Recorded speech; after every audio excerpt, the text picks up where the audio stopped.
folks. Welcome back to the Montana Lifestyles Podcast. We are out here at the Great Western Show in Great Falls. Now, by the time you see this podcast episode, the show will be done. Unfortunately, you missed out on seeing some truly incredible stuff. But I'm still trying to put some very interesting people in front of the camera to have them talk about what they do. And Joe here has some really, really cool stuff. If you walk by his booth, you see some really excellent skulls. They look awesome, they're designed, they're very attractive. It looks like a lot of time and attention is put into them. And then he tells you this. What do you tell everyone? They're not actually skulls, they're driftwood. They're driftwood. And driftwood and iron. They look awesome. So thank you. So tell me, what is the story of you finding driftwood and going, this totally works? Well, Gina and I, we like to spend a lot of time in the mountains, and we just, for some reason, we kind of think the same. We can both see a piece of wood and say, well, that's a horse's head, or whatever, you know. Yeah. So, and that's what I tell people. The most interesting thing about it is she has it in her head what it's supposed to look like as far as the wood carving part, because that's what she does. But she doesn't sketch or anything. Oh, really? So she just digs right in? Right. So she just does it. She's a hands-on kind of person, you know. But the part that's hard for me is that I have to dig into her head and know exactly what she's seeing to know what it's going to be when it's done. Oh, the conversations. Because I get to do the iron part when it's done. Oh, I see. So, and I gotta say that epoxy is such a beautiful medium. it is, yeah. It brings out the grain in the wood. It just explodes. Yes. Well, and she's inlaying different kinds of little crystals. Yeah, they're semi-precious stones. She's got turquoise in there and opal and she's a rock hound too, so she knows what all the rocks are. Oh yeah, okay, gotcha. I can tell you what gauge metal it is. I know of course. that part. But, yep. Yeah. So now tell me a little bit about your background. So you metal worker kind of guy? I started out shoeing horses in 1989 and built my own shoeing tools when I went to shoeing school, so I was doing blacksmith work then. And shod race horses most of my life, you know, for 20-some years. And between everywhere from Los Alamitos in California to Canada.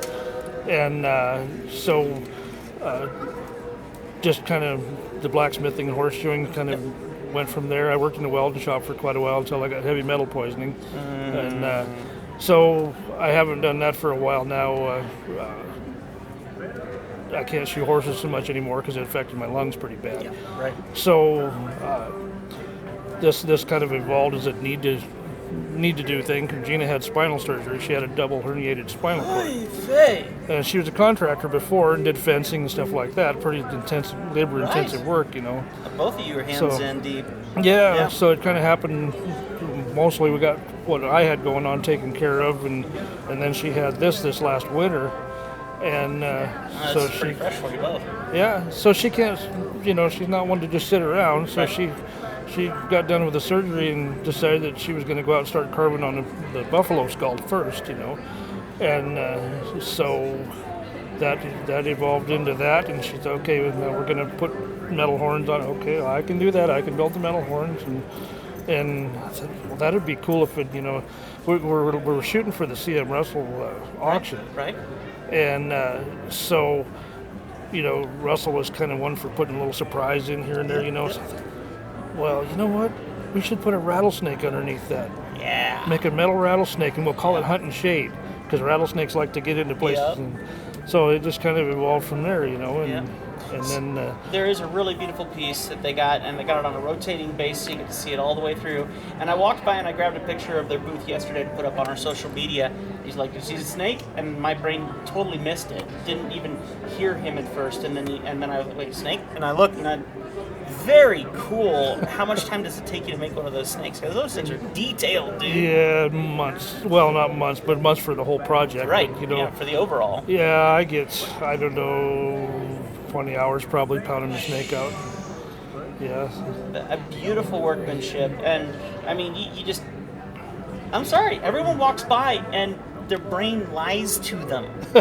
They all look like skulls. A lot of people have thought they were. Yes. Yeah. 100%. And I am a humongous fan of skulls. One guy actually was asking, I don't remember which one it was, but he thought they were skulls that we had carved to look like wood. No, it's the other way around. He said, how did you get that pattern in the skull? I said, Mother Nature did it. Yeah. You know, it's wood. Oh, it's wood. Yeah, it's amazing what that resin brings out in the wood. Now, that's just some of the things that you have over here. What's on the other side of your table?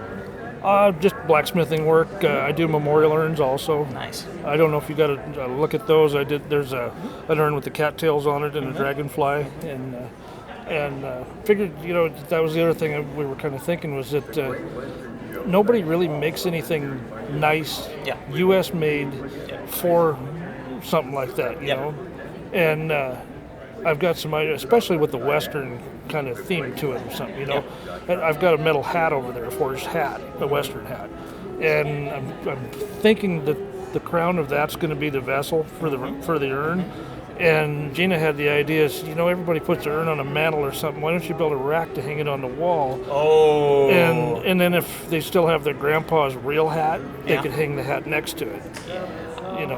And just, the other idea I have is I want to make a right and left cowboy boot and use those for urns. So if somebody wants to be husband and wife thing, would be kind of cool. And I was thinking of steel cowboy boots with a rose laying across the toe, like the roses I have in the skull, So I think it'd be kind of cool. Yeah. Well, and like you're saying, you go and you find these urns and things like that, and they're just simple. There's nothing that really sets them apart and makes them my family as special to me, and this is what I want to memorialize them. Right, and I hate to say it, but people feel guilty about not spending enough money on a service like that. Right. They'll spend thousands and thousands of dollars on a casket plus the service and all of that. Yep. And for a pretty reasonable price, like the cattail one over there, I'm gonna sell for around $3,000. I get a lot of hours in them. That casket's like $5. Everything's all hand forged with a hammer. Yeah. And it's not imported. Heart is invested in the final product. Right. It's something that's beautiful. It looks like art.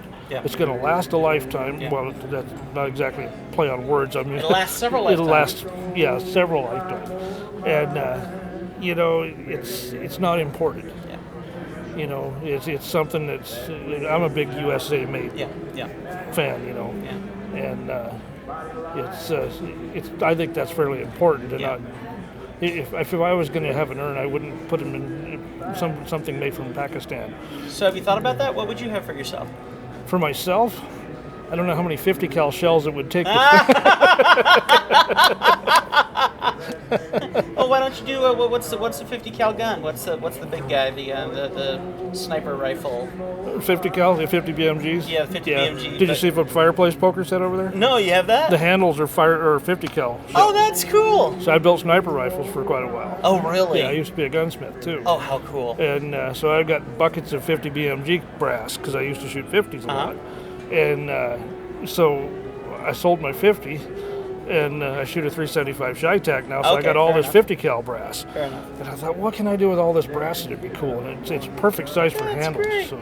As long as there isn't any stuff in there and you're welding them. Yeah, no, they're all empty. That would be a fun day. Yeah. Eyebrows would be gone. Yeah.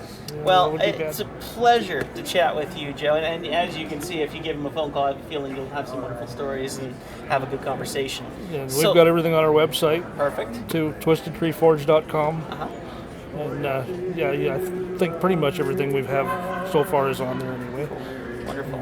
And then where do you call home? Valier. Valier. Very cool. Very cool. So, Montana folk. Yep. Wonderful. Yeah, I'm originally from Conrad, and Gina's from Fort Benton. And, oh, wow. And we bought that place out by Valier in 2020. Nice. Oh, great time to buy a place. Built a blacksmith shop out there, and right out there in Grizzly Bear Alley. Yep. Yeah. Well, the banging might keep them away at least. Yeah, I like to shoot quite a bit. So there you go. That's perfect. Yeah. I need to come out to your place. I want to do some long range stuff. Yeah. That'd be cool. I've got some targets out there, and I've got a pretty good range set up back when I was instructing for long range. So there's probably 40, 50 targets hanging out there. I just found my hero. We're good. This is going to go great. I've got targets everywhere from about 400 yards to right at 4,000. So. Nice. Yeah. Okay, yeah. I can have some fun. That's cool. I like the friends I meet doing this. Come out and take some pictures. Oh, yeah, exactly. Yeah, we'll work up a trade. Need some photography. We'll work this out. Cool. Yeah, this is great.